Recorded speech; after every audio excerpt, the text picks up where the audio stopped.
이번 주가 대학에서 이제 기말고사를 치르고 이제 긴 방학에 또 들어갔죠. 한 3주 정도 늦었는데 이번 주가 굉장히 바빴던 한 주가 아닌가 생각되어집니다. 제가 대학에서 학생들 가르치지만 주로 어떤 일을 하는지 잘 모르시죠, 그죠? 주로 가르치기만 하겠다 이렇게 생각하시겠지만 물론 가르치는 분량이 제일 많겠죠. 또 이번에는 코로나로 인해서 이 면대면 수업이 안 되다 보니까 화상 수업이나 또 이 온라인 수업을 주로 해야 되는데 대학원 과목의 2개는 이제 화상 수업으로 주로 만나게 되고 또 학부에 있는 학생들 2과목 혹은 3과목을 위해서는 온라인 강좌를 찍어 가지고 25분씩 한 과목당 25분씩 3번, 그러니까 75분씩 한 과목당 75분씩 매주 찍어야 된다는 거죠. 2과목이니까 이렇게 꽤 긴 시간 동안 매주 이렇게 찍어서 보내줘야 되고 학생들은 거기에 들어와 가지고 강의를 듣고 또 시험 준비도 하고 그렇게 하고 있거든요. 그래서 그곳에 들어오지 아니하면 출석 체크가 결석으로 되기 때문에 학생들도 그 제도에 의해서 악착같이 들어와서 출석하는데 만전을 꾀하고 있죠. 그동안에 대학에서 상대평가를 했는데 이번에 코로나로 인해서 면대면 수업이 또 잘 안 되다 보니까 학교 당국에서 절대평가를 해라. 그래서 학생들도 이 성적을 봤는데 그렇게 크게 경쟁 없이 좋은 점수를 받을 수 있는 그런 기회가 아닌가 생각됩니다. 시험도 봐야 되지만 또 과제물도 제출하고 학생들이 절대평가라고 하니까 밀리지 않기 위해서 또 출석 문제에 집중해 가지고 강의를 잘 듣는 그런 부분들도 많이 있는 것을 보게 됩니다. 그래서 강의를 위해서 이렇게 준비를 많이 해야 되는 그런 입장에 있고 또 상담 센터를 맡았기 때문에 학생들 간간히 상담도 또 해야 되고 또 대학원의 학생들이 그 논문 지도 때문에 또 논문 프로포저를 이번 주에 내어서 그 논문에 대한 부분들을 다 이렇게 점검하고 체크하고 뭐가 틀렸는지 뭐가 잘못되었는지 이런 부분들 또 학생들이 가져오는 논문이 또 두껍잖아요. 이걸 또 다 봐야 되는 그런 상황에 놓여 있기 때문에 여러 가지로 참 바쁜 한 주였다. 이제 방학이 되었는데 방학 동안에는 또 대학원생들이 찾아와서 논문을 봐달라고 해야 되기 때문에 저도 또 논문을 써야 되고 하는 그런 상황이기 때문에 방학도 이게 만만치가 않구나. 다음 학기에 또 어떻게 되나 이렇게 물어보면 다음 학기도 이번 학기처럼 이렇게 가지 않을까라고 하는 그런 전망을 내놓기 때문에 방학 동안에 또 온라인 강의를 또 여러 번 또 찍어야 되는 그런 상황에 놓여 있는 것이 현실인 것입니다. 그래서 바쁜 가운데 한 주가 지났고 또 그런 가운데 또 주어진 설교 시간 맡아서 무슨 말씀을 또 이렇게 전해야 되나 그런 생각들이 제 마음 가운데는 항상 있었던 것이죠. 그래서 여전히 또 학생들한테 가르치는 내용을 좀 전달하자 그렇게 해서 오늘 제목은 영적 관계와 대상 관계 이런 주제를 한번 정해봤습니다. 영적 관계는 좀 많이 들어서 알겠는데 이 대상 관계란 무엇인가? 대상 관계. 그림을 보면 이 사진을 보면 좀 유추해낼 수 있을 텐데요. 영적 관계는 십자가가 있고 대상 관계는 가족들이 나와 있네요. 여러분들이 생각하고 있는 그 생각들이 맞으리라고 생각됩니다. 그래서 오늘 이 부분에 대해서 한번 또 이야기를 해보려고 합니다. 본문 말씀 야고보서 3장 17절에 있는 말씀을 선택했습니다. 오직 위로부터 난 지혜는 첫째 성결하고 그 다음에 화평하고 관용하고 양순하며 긍휼과 선한 열매가 가득하고 편벽과 거짓이 없나니 이런 말씀으로 시작해 보겠습니다. 자, 대상관계에 대한 이야기를 하게 될 텐데 먼저 자기표상이라고 하는 이 용어가 있습니다. 자기표상이라고 하는 게 무엇일까? 그동안 제가 이 자리에서 여러 번 이야기했던 그런 같은 맥이라고 생각되는데 자기 표상. 소희는 대학교 1학년 여학생입니다. 신입생인데도 다른 여학생들과 달리 다른 과외 활동 등에 거의 관여하지 않고 공부만 열심히 했습니다. 그래서 1학기 성적이 전부 A+, 많은 학생들이 기대하는 이 A+, 그 이상에는 없죠. A뿔이 최고라는 거죠. A뿔을 받으면 100점 만점에 95점 이상을 받아야 A뿔을 받을 수 있는 거죠. 그래서 이 소희라고 하는 여학생도 1학기 성적이 전 과목이 A뿔입니다. 당연히 장학금을 받게 되죠. 1등 장학금, 2등 장학금, 3등 장학금 해서 프로테이지가 이렇게 다른데 1등은 100% 주겠죠. 그래서 A뿔, 전 과목이 A뿔이다. 정말 찬란한 성적표를 가지게 되겠죠. 장학금을 받게 됩니다. 그러나 그녀는 자신이 잘했다라고 말하지 않고 다행이다 이런 표현을 하면서 그의 마음 가운데 잘했다라고 하는 자부심보다는 다행이구나 그런 안도의 마음을 갖게 되는 거죠. 왜 그럴까요? 소희의 가정은 충분히 부유하였기 때문에 꼭 장학금을 받아야 할 필요는 없었던 것입니다. 장학금을 받아서 다행이라고 표현한 것이 아니었죠. 또 우연히 다행이다라고 하는 그런 표현을 한 것도 아니었습니다. 매우 좋은 성적을 받고 다행이다라는 표현이 나오게 된 것은 소희의 바로 자기 표상 때문이라고 하는 거지요. 자기 표상. 그녀는 어려서부터 항상 부모로부터 비난받으면서 성장하였습니다. 그녀는 자신이 하는 것의 모든 행동에 대한 비난을 받았죠. 그 결과 그녀가 갖고 있는 자기 표상은 잘못해서 비난받는 아이였습니다. 잘못해서 비난받는 그 이미지가 이 소희의 마음 가운데 항상 있었기 때문에 그것이 자기 표상으로 항상 작용했다는 거죠. 그래서 잘했다는 표현은 긍정적으로 느껴지는 자기 자신에 대한 칭찬이죠. 그러나 그녀가 느끼는 자기 표상은 야단 맞을 만한 아이였기 때문에 야단 맞지 않게 되었다고 하는 그런 의미에서 다행이다는 표현이 나온 것이죠. 부모로부터 모든 행동에 대해 비난받는 소희는 나는 항상 잘못하고 비난받는 아이라는 자기 표상을 갖게 되었습니다. 그런 자기 표상을 가지고 공부를 하기 때문에 공부는 성취해서 칭찬받는 일이 아니라 잘못해서 비난받아서는 안 되는 일이다라고 하는 그런 생각을 주로 하게 되죠. 그래서 잠재적 비난을 내포하고 있는 상황인 것입니다. 두 번째 용어는 내재화된 자기, 내재화되었다. 무엇이? 거기에 대해서 한번 보겠습니다. 철이와 철수가 나오는데요. 철이와 철수는 초등학교 1학년 같은 반에 다니는 남자아이들입니다. 수업 시간에 선생님이 3에 4를 더하면 얼마인지를 물었죠. 많은 아이들이 저요 라고 하면서 손을 들었습니다. 철이도 마찬가지로 손을 번쩍 들었죠. 아직 완전한 답을 계산한 것은 아니지만 선생님이 시키면 그때 일어나서 손가락을 이렇게 세어볼 그런 생각이었죠. 왜냐하면 철이의 엄마와 아빠가 철이에게 무엇을 물어본 다음 철이가 하나하나 생각해 가는 과정을 기꺼이 기다려주고 같이 참여해 주었기 때문입니다. 즉 철이는 선생님도 엄마와 아빠처럼 자신이 손가락으로 계산해 가는 과정을 기다리며 기뻐할 것이라고 믿고 있었던 것이죠. 아직 선생님이 어떤 역할을 하는지 충분히 알 수 없는 철이는 자신의 마음속에 내재화된 부모의 모습처럼 선생님이 자신을 그렇게 대할 것이라고 해석할 수밖에 없었던 것입니다. 또한 수업을 받는 초등학생이 무엇을 의미하는지 정확하게 이해할 수 없는 철이는 부모로부터 공감받고 사랑받았던 내재화된 자기처럼 선생님으로부터 그렇게 대우받을 것이라고 예측할 수밖에 없었던 것입니다.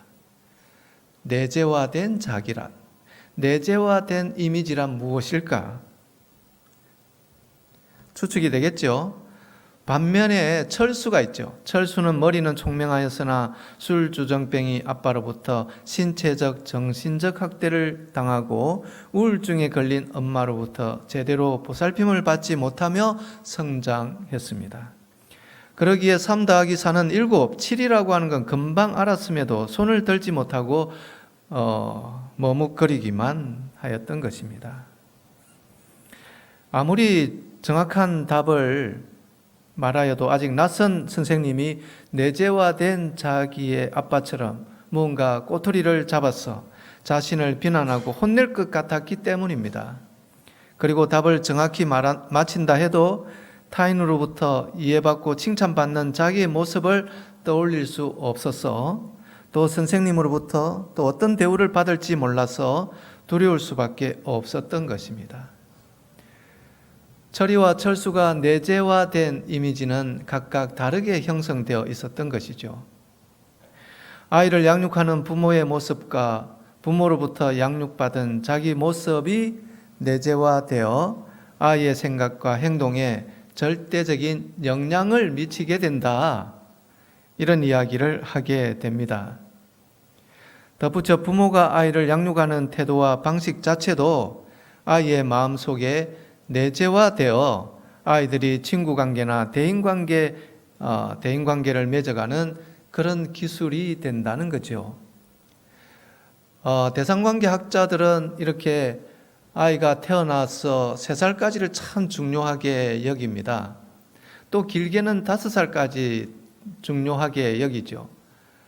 제가 늘 강조하는 것은 사람이 태어나서 80평생을 산다, 90평생을 산다 할 때 가장 중요한 시기는 물론 청소년기도 중요하고 청년기도 중요하고 결혼을 앞두고 있는 청년기에도 중요하고 또 장년기도 중요하고 노년기도 다 할 것 없이 다 중요하지만 이 성장 발달에 있어서 가장 중요한 시기는 태어나서부터 1살, 2살, 3살 길게는 4살, 5살까지가 참 중요하다는 것이죠. 우리는 이미 그때를 다 벗어났기 때문에 지금 우리한테는 중요한 시기가 없단 말인가?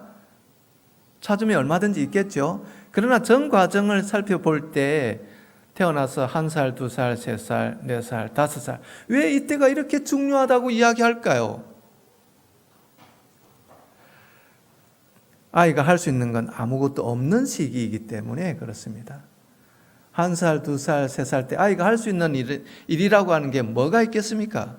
부모의 역할이 가장 중요한 시기이기 때문에 성장 발달에 있어서 가장 중요한 시기가 태어나서 3살, 4살, 5살 때까지라고 이야기할 수 있겠습니다.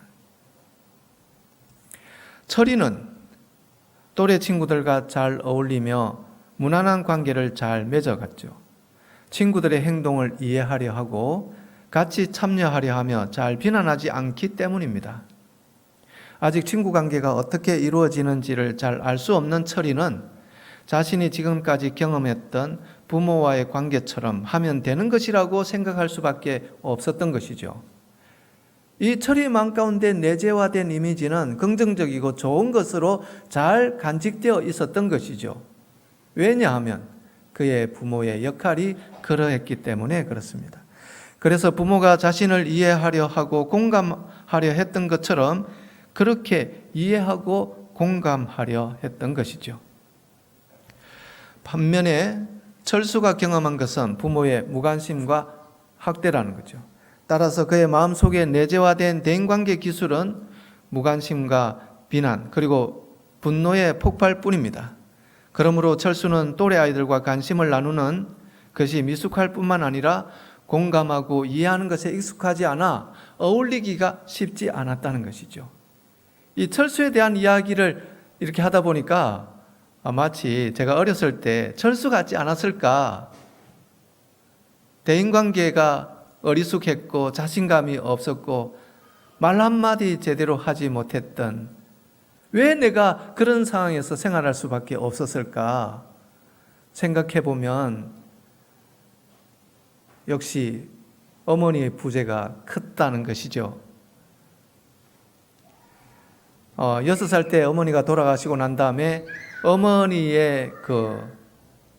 어머니로부터 제공받는 이런 부분들이 없었죠, 거의. 그래서 성장하는 과정에서 좀 여성들이 잘해주면 쉽게 빠지는 그런 상황에 자주 놓이게 되는 거죠. 조금만 잘해주면, 왜 그렇게 빠졌을까? 어머니의 사랑을 받지 못하고 그게 늘 이렇게 가슴 한쪽에 채워야 될 과제로, 미해결 과제로 남아있다 보니까 성장하는 과정에서 결혼 직전에도 뭔가 누군가 이렇게 여성들이 잘해주면 저 사람인가 보다. 나를 끔찍히 사랑하는구나.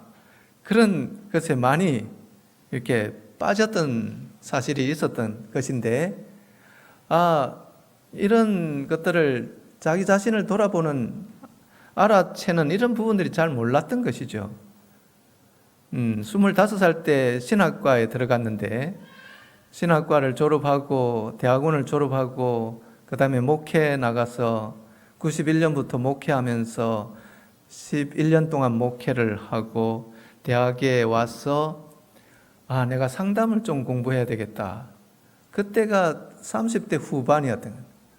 30대 후반부터 이 상담학에 대하여 공부하면서 석사과정 마치고 박사과정에 들어가서 이 공부하면서 2004년 정도에 지도교수로부터 대상관계니 내면아이니 심리적 상처니 이런 부분들에 대하여 집중적으로 배우면서 내가 이쪽으로 가야 되겠다라고 하는 생각을 갖게 된 것이 2004년이었던 것입니다. 2004년, 그러니까 89년도에 결혼을 하고 한 8년, 9년 정도에 우리는 정말 목회를 하면서도 많이 싸우는 그런 목회자의 가정이 되었던 것입니다. 상담 공부를 하도 마찬가지예요. 40대쯤에 되어서야 이런 사실을 깨닫고 이게 내 상처였구나. 이게 내 문제였구나. 나는 항상 아내를 탓하고 아이들을 탓했는데 그게 다 합리화였다고 하는 사실을 공부하면서 깨닫게 되었던 것이죠. 그래서 이런 공부를 2007년부터 이제 가르치기 시작합니다.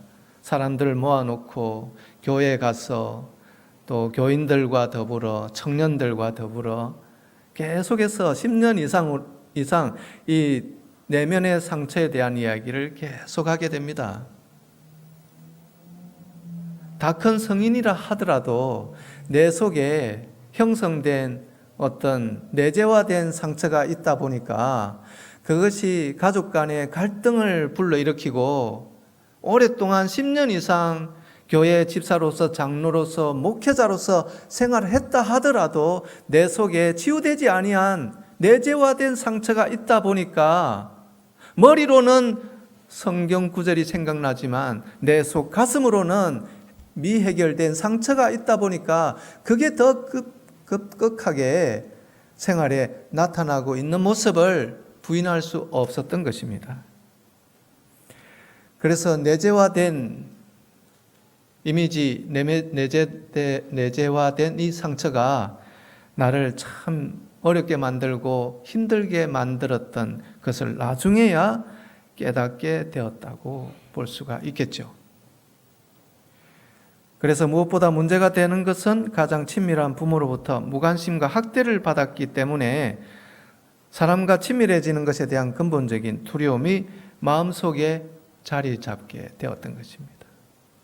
저도 그랬습니다. 일일이 다 이야기할 수는 없겠지만 상처투성인 이 제가 어머니의 부재라고 하는 이 큰 그 덩어리가 저를 얼마나 이렇게 상처 있는 사람으로 만들었는지, 대학을 졸업하고 목회를 한다고 하는 그런 의젓한 모습은 있었지만 제 마음 가운데는 상처투성이가 있어서 아내가 제 자신에 대하여 너무나도 잘 알고 있다는 것이죠. 그래서 내재화된 상처가 어른이 되어서 더 힘을 발휘합니다. 어렸을 때는 힘이 없어서 몰랐지만 내 속에 무엇이 상처인지도 제대로 몰랐지만 어른이 되어서야 내 속에 어떤 상처가 있고 이 상처 때문에 내가 아이를 힘들게 하고 아내를 힘들게 하고 있구나라고 하는 사실을 나중에야 40이 되었어야 그 사실을 알게 되었으니 얼마나 그동안 상처를 가진 채 생활할 수밖에 없었던 것입니까? 결국 사람들과 친밀해지기를 갈망하면서도 친밀함을 빌미로 함부로 대하고 거칠게 대한 것에 대한 두려움이 있는 거죠.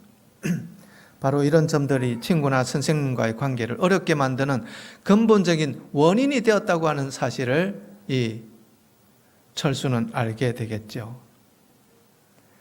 내면의 심리적 상처 때문에 수연이는 5살 때 엄마가 외할머니 집에 자기를 남겨두고 떠나갔습니다. 새밤만 자면 곧 데리러 오겠다던 엄마는 끝내 돌아오지 않았죠. 수연이는 그 이후로 엄마의 부재 속에서 살아갔습니다. 부모로부터 폭력이나 학대를 받은 것은 아니지만 엄마의 부재는 엄마의 사랑과 관심, 엄마의 역할, 엄마와의 관계 등을 받지 못한 채로 자라나게 되는 거죠. 어머니가 일찍 돌아가지 아니하셨더라면 저는 아내랑 그렇게 싸우지 않았을 텐데, 이게 나중에 생각해 보니까 이 어머니의 부재로 인하여 이 어머니의 부재는 내가 어머니로부터 받지 못한 이성적 사랑도 포함되어 있지만 어머니의 역할을 몰랐던 것이죠. 가정에서 어머니의 역할을 몰랐던 것입니다.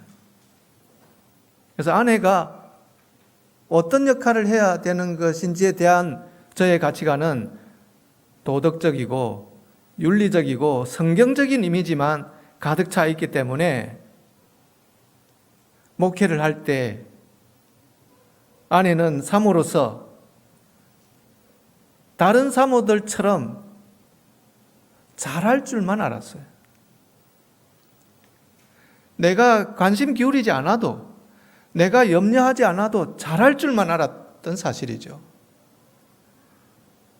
아내가 이 교단에서 성장한 사람이 아님에도 불구하고 대학에서 만나서 나 따라가겠다고, 내가 목회할 사람인데 나 따라가겠다고 선택한 아내가 그의 마음 가운데 저만큼이나 엄청난 상처를 가진 채 결혼했다고 하는 사실을 상담을 공부하면서 알게 되었던 거죠.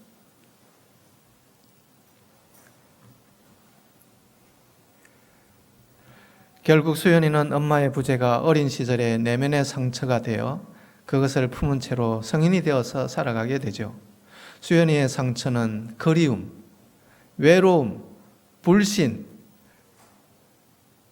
이 수연이라고 하는 이 가명, 이 사람이 가지고 있는 상처가 제가 옛날에 가졌던 똑같은 상처라고 생각됩니다. 지금은 이런 상처가 없는가? 많이 옅어졌죠. 아내가 엄마의 역할을 잘 해주는 그런 것으로 인하여 그리움은 그렇게 많지 않지만 어린 아이의 마음 가운데 친엄마의 그 부재가 아직도 사실은 남아있죠. 많이 옅어졌지만 치유되고 회복되는 그런 부분은 있었지만 여전히 그 그리움은 누가 이걸 없애줄 수가 없는 것입니다. 사실은 외로움, 불신, 똑같은 상처가 저한테도 있었다는 거죠. 나는 나를 믿어주는 사람을 참 좋아했습니다. 아내가 나를 의심할 때 굉장히 예민해집니다. 나는 그런 사람이 아닌데 왜 자꾸 그쪽으로만 생각하느냐. 특별히 저는 교회 부임할 때 청년들이 많은 그런 교회에 주로 가서 청년 사업을 하라고 합해서 의도적으로 보낸 바가 많았기 때문에 청년들 하면 또 여청년들이 많잖아요. 그래서 숱하게 저의 그 잘못된 행동이라고 할까, 가치관이라고 할까, 이것이 아내의 가치관하고 맞지 않는 것입니다. 그런 부분으로 방문 끝나고 교회 활동이 끝나면 집에 가면 이제 또 한바탕 해야 됩니다. 그게 아니다. 항상 이해를 시키는데 이런 부분에 있어서 계속 마찰이 일어났던 것이죠. 나를 좀 믿어줬으면 좋겠다는 거예요.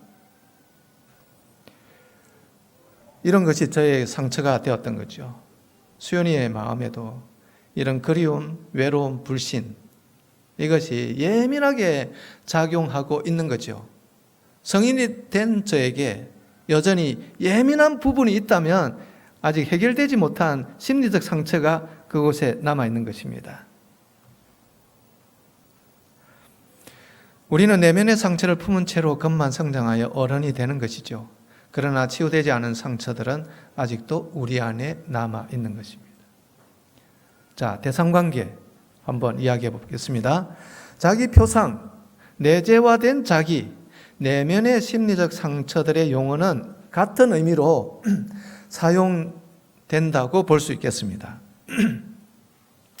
이러한 용어들은 1960년대 이후부터 사용되었는데 주로 대상관계 학자들이 주장하는 원리 속에 다 포함되어 있는 것입니다. 대상관계 학자들은 프로이드의 정신분석에 반대하였습니다. 1920년대, 30년대, 40년대 서구 유럽을 장악했던 한 이론이 있었는데 그 이론이 프로이드의 정신분석이라고 하는 것입니다. 그래서 정신분석의 이론을 상담 이론 중에서 제1세대 이론이라고 이야기하고 있습니다. 1920년대, 30년대, 40년대, 거의 50년대까지 세계를 주름했던 하나의 큰 이론이 정신분석인데 이 정신분석의 이론에 반대하여 등장한 이론이 대상관계 이론인 것입니다. 바로 1960년대 말이에요. 그래서 대상관계 학자들은 처음에 프로이드의 제자들이었습니다. 근데 프로이드가 가르치는 이런 부분에 있어서 모순을 발견하고 아니다라고 독립해서 나온 한 팀이 있었는데 그 팀이 바로 대상관계 학자들이라고 볼 수가 있겠죠. 그래서 정신분석 입장에서 보면 대상은 리비도라고 하는 것은 본능, 욕구, 충동, 우리가 가지고 있는 본능적인 욕구가 있어요. 본능적인 충동이 있습니다. 이걸 프로이드는 리비도라고 이야기하면서 이런 리비도의 충족을 위한 대상이므로 사물을 지칭한다고 이야기합니다. 그래서 정신분석에 있어서 대상관계는 사물이다. 그 사물을 통해서 사람이 가지고 있는 어떤 욕구를 충족시키려고 한다. 이렇게 이야기하고 있죠. 그러나 대상관계 측면에서는 대상은 사물이 아니다. 그 자체로서 유아의 발달에 영향을 미치는 존재이며 살아서 움직이는 실체다. 이렇게 정의하고 있습니다. 따라서 대상관계 학자들의 주장들을 보면 인간의 궁극적 목적은 본능, 욕구, 충동의 만족이 아니라 의미 있는 인간관계를 형성하는 것이다. 이렇게 주장하고 있기 때문에 그렇습니다.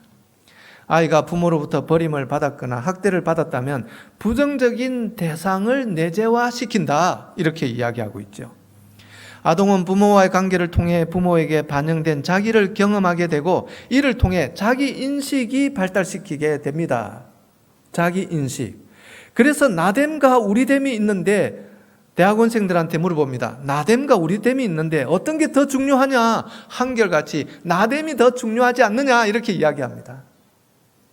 저도 한때는 그렇게 생각했습니다. 나됨이 건강해야 앞으로 살아가는데 중요하지 않느냐? 이렇게 이야기할 수 있겠죠. 정답은 우리됨이 더 중요하다는 거죠. 부모와 아이와의 관계가 건강하고 튼튼해야 그 영향 속에서 건강한 나됨이 형성된다는 것이죠. 이 건강한 나됨은 바로 건강한 우리됨에서 온다. 그래서 부모와 자녀 간의 친밀한 관계가 얼마나 중요한지 거기에다가 부모의 부재다. 이거는 엄청난 상처를 안은 채 성장할 수밖에 없다고 하는 것입니다. 제가 이런 공부도 하지 아니했고 거기에다가 신앙마저 없었다면 저는 어떤 존재가 되었을까 생각해 보면 캄캄해집니다. 성장하는 과정에 있어서 신앙의 역할이 저는 참 중요해서 내가 이렇게 크면 정말 교회 가라고 해야 되겠다. 이 교회에 대하여 잘 알지도 못했던 어린 시절 교회가 내한테 주는 그 유익함이 얼마나 큰지 나는 사람들 만나면 교회 가라고 해야 되겠다. 이렇게 자신감이 없고 대인관계가 약한 사람들한테는 무조건 교회 가라고 해야 되겠다. 저는 예수님 믿으라고 하는 것보다는 교회 가라고 하는 말이 더 우선적으로 제 마음 가운데 자리 잡게 되었던 것입니다. 왜냐하면 교회에서 리더십을 발휘할 수 있었고 교회에서 대인관계가 형성되었기 때문에 그런 이야기를 할 수밖에 없었던 것이죠. 유아와 양육자 간의 초기 상호작용은 자기와 타인을 향한 태도의 근간이 된다. 그죠? 초기 대상관계에서 비롯된 문제는 건강하지 못한 성인관계와 다양한 역기능적 성격 특성을 만들어낸다. 생애 초기 문제에는 초기 대상 상실, 방임적이고 침범적이며 공감적이지 않거나 또는 확대적인 양육자와의 경험이 포함된다. 이런 부모를 만난다면 그 아이는 삶의 발달이 뻔하게 보입니다. 그래서 요즘은 이렇게 사람들하고 몇 번 이렇게 만나보면 뭔가 보입니다. 저 사람은 어떤 부분이 좀 약하게 있겠다. 이렇게 점쟁이는 아니지만 느끼는 게 뭔가 보여요. 그죠? 그래서 당신 이렇지 않느냐 미리 이야기는 못하죠. 틀릴 수도 있기 때문에. 그러니까 보이니까 그 방향으로 대화를 이끌어 나갈 수가 있죠. 그러면 이야기하는 사람들이 이렇게 술술 이야기하는 것을 경험할 수가 있습니다. 대상관계 학자들이 이야기하는 게 오늘날 이렇게 상담학회에서도 많이 강조하고 있는 상황이죠. 부모와의 관계가 아이의 마음속에 내재화되고 그것이 아이의 정신에 영향을 미친다는 것, 아이를 양육하는 부모의 모습과 부모로부터 양육받은 자기 모습이 내재화되어 아이의 생각과 행동에 절대적인 영향을 미치게 된다는 거죠. 또 부모가 아이를 양육하는 태도와 방식 자체도 아이의 마음속에 내재화되어 아이들이 친구관계나 대인관계를 맺어가는 기술이 된다. 물론 내 자녀가 어리다면 부모의 역할이 더 두드러지게 이런 방식으로 사실 가야 되겠죠. 그러나 나는 자녀를 다 양육시켰다. 내가 할 수 있는 건 아무것도 없다. 이렇게 생각하면 안 된다는 거죠. 그때는 나 자신에 대한 알아차림을 가져야 된다는 거죠. 나는 어떤 아이로 성장했는가? 그리고 그런 아이의 성장으로 인해서 나는 지금 어떤 사람으로 지금 되어 있는가? 우리가 신앙 안에서 그리스도의 은혜로 내가 상당히 좋은 사람이 되어 있지만 육신적으로는 부모의 뱃속에서 태어나왔기 때문에 이런 부분에 대하여 어느 누구도 무시할 수 없는 그런 상황을 우리 모두가 가지고 있기 때문에 그렇습니다. 대상관계 원리와 성경적 원리의 유사점을 제가 한 3가지 정도 찾았는데요. 그 중에 첫째는 둘 다 관계를 중요하게 여기더라 이 말입니다. 관계를. 대상관계 입장에서는 아이에 대한 부모의 일방적인 사랑의 관계, 아이가 부모를 위해 할 수 있는 것은 아무것도 없죠. 그래서 부모들은 한결같이 생각하기를 건강하게만 자라다오 이렇게 이야기하죠. 건강하게만. 아무것도 요구하는 게 없습니다. 특별히 갓난아기들 1살, 2살, 3살 먹은 그 아이들을 향하여 부모가 원하는 것이 무엇이 있겠습니까? 돈을 벌으라고 합니까? 공부 잘하라고 합니까? 학교 열심히 다니라고 합니까? 전혀 그게 아니겠죠. 이렇게 통실통실하게 이렇게 귀엽게만 내 옆에 있어다오. 병들지 않고 건강하게만 자라다오 하는 것이 모든 부모의 소망이 아닌가 생각이 됩니다. 그래서 부모의 양육에 따라서 아이는 사랑을 받느냐 상처를 받느냐 결정되죠. 아이에게 충분히 좋은 엄마가 된다면 그 아이는 참 사랑스러운 아이로 성장하게 되겠죠. 내 부모가 일찍 돌아가지 아니하셨더라면 나는 지금보다 훨씬 더 명랑하고 긍정적이고 밝게 생활할 수 있었던 나였을 텐데, 그런 생각을 언제나 하게 됩니다. 사도 바울은 그리스도 안에서 주님이시여 내 눈을 좀 밝게 해 주십시오. 그는 다메섹으로 가는 도중에서 하늘로부터 강한 빛에 의해서 시력을 잃었지만 그가 기록한 14권의 책은 그의 종에 의해서 제자에 의해서 기록이 되었지만 마지막 그가 성도들한테 보내는 인사 마지막 글에는 자기가 친필로 잘 보이지 아니하는 눈을 가지고 친필로 그는 문안 인사를 할 정도였고, 그는 그 시력 약함이 자기의 가시라고 이야기하면서 하나님 앞에 늘 기도하면서 자신의 가시를 위하여 기도하곤 했다는 거죠. 저에게 있는 이 내면의 상처는 마치 가시처럼 작용을 하는 것입니다. 이런 사실을 몰랐을 때는 이 가시가 대모처럼 생겨가지고 아내를 찌르고 아이를 찌르고 또 다른 사람을 찌르는, 특별히 제일 찔림을 받은 사람이 있다면 가족들이죠. 가족들. 감히 교인들한테 잘 찌르지는 못하지 않습니까? 또 다른 사람들한테는 잘 찌르지 못하죠. 늘 인격적인 그런 존재로 보여줘야 되니까. 그런데 가족들에게는 일방적이고 함부로 해도 되고 무시할 수 있는 그런 것들이 우리 속에 너무나도 많이 내재되어 있다는 거죠.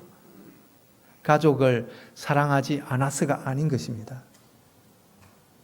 세상에 하나밖에 없는 가족임에도 불구하고 왜 가족들한테 그런 대목 같은 가시를 가지고 들이대는지, 내 속에 있는 육신의 상처 때문에 그렇다는 사실을 우리가 좀 깨닫는 날이 왔으면 좋겠습니다. 성경적 입장에서 관계는 죄인에 대한 하나님의 일방적인 사랑의 관계죠. 죄인이 하나님을 위해 할 수 있는 것은 아무것도 없습니다. 하나님 돈이 부족합니까? 재물이 부족합니까? 뭐가 부족해서 사람들한테 무엇을 요구하겠습니까? 세상에 있는 잡신들은 신의 노여움을 감소시키기 위하여 사람들이 재물을 바치고 여러 가지 제사를 드리지만 우리 하나님은 그런 분이 아니기 때문에 부족한 것이 없는 것이죠. 하나님이 참 신인 것은 인간을 위해 먼저 희생자가 되신 것입니다. 하나님은 이미 죄인을 위하여 충분히 좋은 하나님으로 성경은 소개하고 있는 것이죠. 이렇게 말입니다. 우리가 아직 죄인 되었을 때 그리스도께서 우리를 위하여 죽으심으로 하나님께서 우리에게 대한 자기의 사랑을 확정하셨다고 말씀하고 있죠. 하나님의 무한하신 사랑은 잃어버린 인류를 구속하시기 위하여 당신의 독생자를 주심으로 나타났습니다.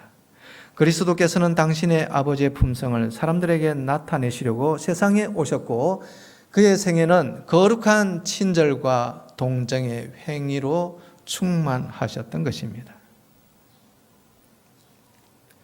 두 번째는 관계의 모델이 중요한데요. 대상관계학자들의 공통적으로 주장하는 것은 인간은 대상을 찾고 관계를 맺으려는 본능을 가지고 있다.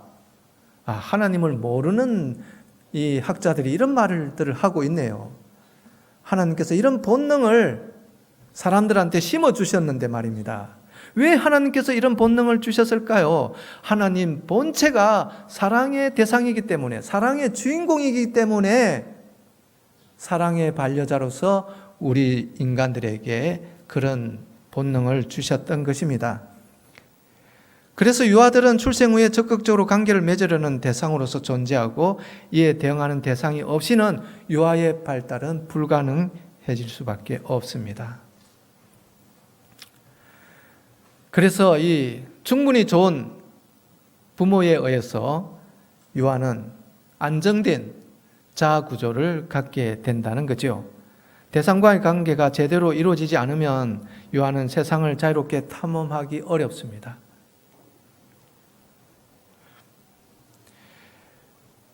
신앙적인 면에서 예수께서 가난과 겸비 가운데서 오신 것은 그가 우리의 구속주뿐만 아니라 우리의 모본이 되시기 위함이라는 거죠. 사도들의 습관과 성격이 서로 달랐죠. 세리였던 마태, 돈에 예민했겠죠.